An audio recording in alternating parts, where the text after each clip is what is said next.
One morning the people of Homand woke to find that the water that flowed down the mountain and through their village had slowed to a drip. By nightfall even the small flow stopped. The windmill lay idle. There was no water for it to operate. The cattle's drinking pool on the other side of the village was dry. No splashing water was keeping it topped up to the brim. There was no change on the second day, or the third. By the fourth day the water in the pool had changed in color. The cattle shook their heavy heads and pawed the ground when they went to drink in the morning and the evening. After 5 days the pool was so shallow that even the little children, who were below 5 years of age, could reach the bottom with their hand without getting their sleeves wet. And still the water failed to flow. On the evening of the 6th day the people, being worried, met in the village square to talk. The cattle could not drink at all today, said Owi, the oldest person in the village and once the bravest warrior. If no action is taken as soon as possible, they won't survive. Exempt Quo, whispered Wi to his brother, who was the rearer of the cattle. Quo will survive, right, will she, Wanawi? Because you will give Quo water from our well. Cattle cannot drink from our well, we, said Wanawi. It is not good enough for them. It will make them ill. They can only drink the water that flows down from the mountain. It has always been that way. If the water stays dry, Quo will not survive like all the rest. We quietly began sobbing. The children of Homand were not supposed to shed tears, but we was very young, and he loved Quo. Wanawi stared straight ahead. His eyes were dry, but his chest and throat ached with sadness and fear. The sadness was for Quo, his friend and the gentlest of all the cattle, and for all the others, each of which he knew by name. But the fear was for himself. For himself and we and their parent, and indeed for the village as a whole. Wanawi knew, as we did not, that without the cattle there would be no creamy milk, no cheese to drink and eat. There would be no help to plow the field or carry in the harvest. The village too depended on the castles. Without them, the village too would not survive. We could not imagine the valley without the village. But Wanabi could. Reading the stories in books, listening to the teachings under the tinap tree. A long time ago people had climbed through the hills, carrying the few things they owned, looking for somewhere they could start a life. They had come from far away. They have heard from the people on the land of a place beneath the mountain in the country far inland. They had been for many days in search of it. They were very tired. Some almost had given up hope. Then, one afternoon, they had topped a rise and looked down. There beneath them, between a mountain, was a valley. The people stared, with no words. Seeing trees loaded with fruits and fields of flowers they did not recognize. They saw a river, and a pool, and a herd of cattle lifting their heads to stare. They saw silence, stillness, a rich earth, and peace. The people knew then that this was the place. So they came down and mingled with the gentle animals. The water flows down from the mountain, Honor the kid's teacher spoke, her loud voice catching the attention of Wanawi, taking him off his thoughts. He watched as she points, poking the air with her finger. Something might be wrong up there that is causing the water from flowing. Everyone gazed at the mountain towering high above the village. We must climb the mountain and find out what the problem is, Anna continued speaking. This is the only change we have. Oh no. Iwan the carpenter disagrees. We cannot climb the mountain. No one has ever ventured there. Terrible dangers await anyone who dares. Jongopi the mountain spirit is at the top. Anna replies. You are sounding like a child, Iwan. There is no mountain spirit. The mountain spirit is a story told to children to make them comport. If there really was a mountain spirit, we would have been troubled by it. It would have preyed on the castles and on us. Maybe it only preys on things on the mountain. We cannot tell, Anna. One of the potter's voice rose above the muttering crowd. But if you will excuse me for sounding like a child, recall, my father and his fellows were once, and it is only to be expected. Let me remind you of what we do know. His smiling face faded as he stared Anna down.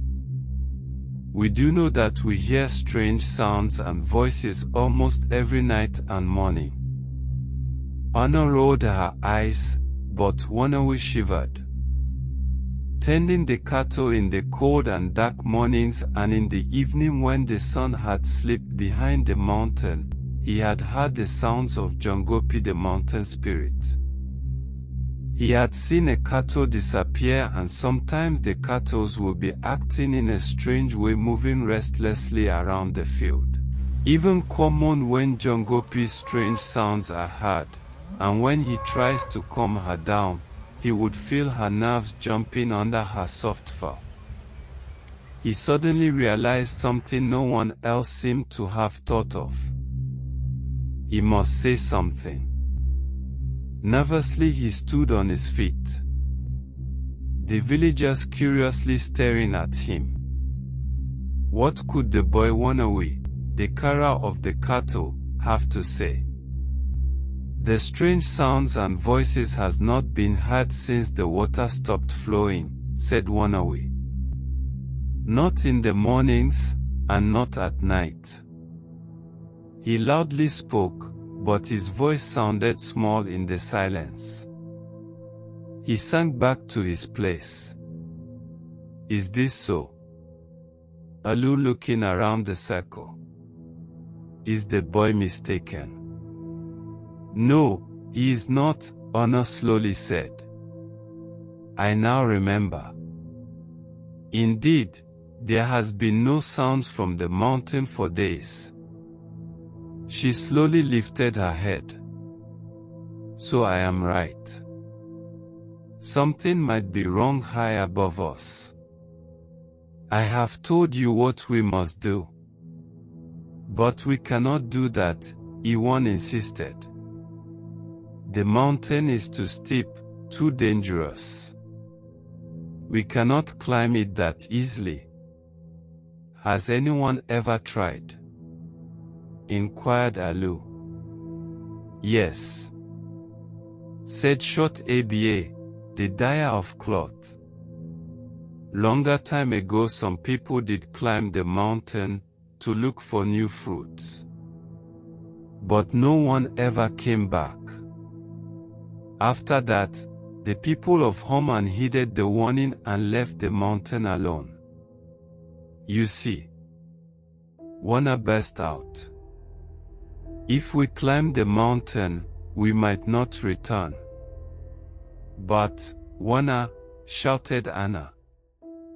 If we do not climb the mountain, we will die. Anna is right. We must make our choice, said Fatah, who was the drummer. We remain here and hope the water starts flowing again, or we climb the top of the mountain to sort out the problem. Either way are dangerous. Our decision is what? To go, or stay. We must go, Daki replied. We cannot just stand by and let death slowly come to our village. I say to go. And I, Honor shouted. I say yes, said Fata. I too, came in Wana quietly. Yes. We agree. A large portion of the crowd shouted. Yes. Yes. Yes. One by one the villagers stood. Wanawi looked around at the familiar faces, now so serious and keen. Ayama, the storyteller, was sit with her children. Old Owi leaning on his walking stick beside them. So we agree, Honor began speaking triumphantly. We will equip ourselves and set out first thing in the morning. Hold on, Deki said. We should the advice of Labawhy. The old man, the terrifier of kids, the healer. What will he say about it? Labawhy might be old, but he knows a lot about the mysteries of this village, Deki said. Everyone that he has healed can tell you that he knows a lot than we can imagine. He understands the mountain. The mystical way was taught by the wise old before him. You are right, said Fata. The crowd murmured. Many did not trust the old wise man, Labawhy. He lived alone in the forest. He rarely spoke to anyone other than those he healed. Oh, come. What harm can that do? Said Wana, if the old man has anything to say, which I doubt, then it is better. If he cannot, we have nothing to lose. He do so, cried Owi. He stared at Anna. We are heading for the unknown, she said quietly. And time waits for no one. We cannot afford to miss a chance to speed our way.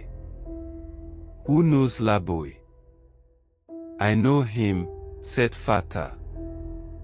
He gathers herbs in the forest. He once healed me when I broke my arm.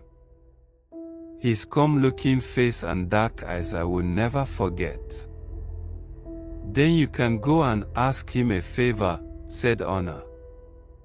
We will wait on your return, Wana spoke. Hasten up, we have more to plan. Fata looked around at the villagers and pointed. Wanawi jumped. Fata was pointing at him.